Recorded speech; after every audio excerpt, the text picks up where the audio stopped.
2 Kings chapter 5. Now Naaman was commander of the army of the king of Aram.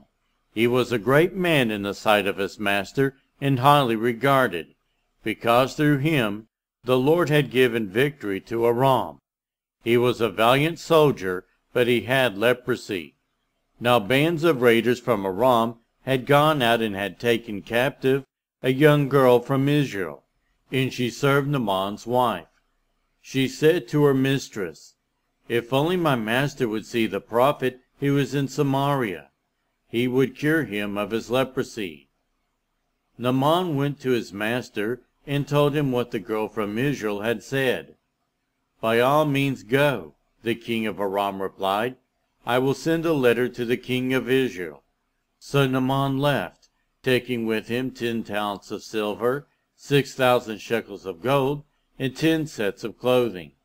The letter that he took to the king of Israel read, "With this letter I am sending my servant Naaman to you, so that you may cure him of his leprosy." As soon as the king of Israel read the letter, he tore his robes and said, "Am I God? Can I kill and bring back to life? Why does this fellow send someone to me to be cured of his leprosy? See how he is trying to pick a quarrel with me." When Elisha the man of God heard that the king of Israel had torn his robes, he sent him this message, "Why have you torn your robes?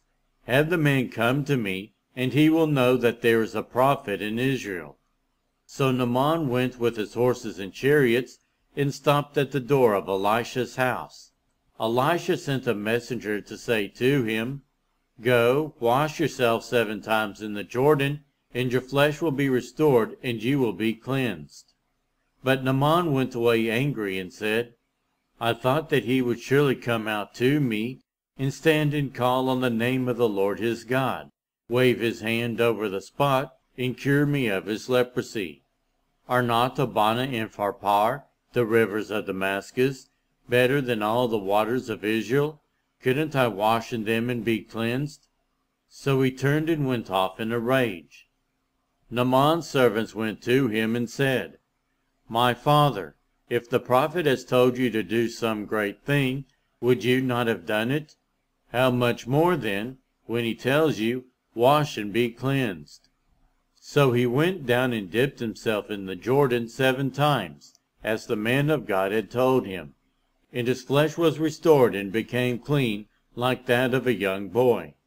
Then Naaman and all his attendants went back to the man of God. He stood before him and said, "Now I know that there is no God in all the world except in Israel, so please accept a gift from your servant." The prophet answered, "As surely as the Lord lives, whom I serve, I will not accept the thing." And even though Naaman urged him, he refused. "If you will not," said Naaman, "please let me, your servant, be given as much earth as a pair of mules can carry, for your servant will never again make burnt offerings and sacrifices to any other god but the Lord. But may the Lord forgive your servant for this one thing. When my master enters the temple of Rimmon to bow down, and he is leaning on my arm, and I have to bow there also, when I bow down in the temple of Rimmon, may the Lord forgive your servant for this." "Go in peace," Elisha said. After Naaman had traveled some distance, Gehazi, the servant of Elisha the man of God, said to himself, "My master was too easy on Naaman, this Aramean, by not accepting from him what he brought. As surely as the Lord lives, I will run after him and get something from him." So Gehazi hurried after Naaman. When Naaman saw him running toward him, he got down from the chariot to meet him. "Is everything all right?" he asked. "Everything is all right," Gehazi answered.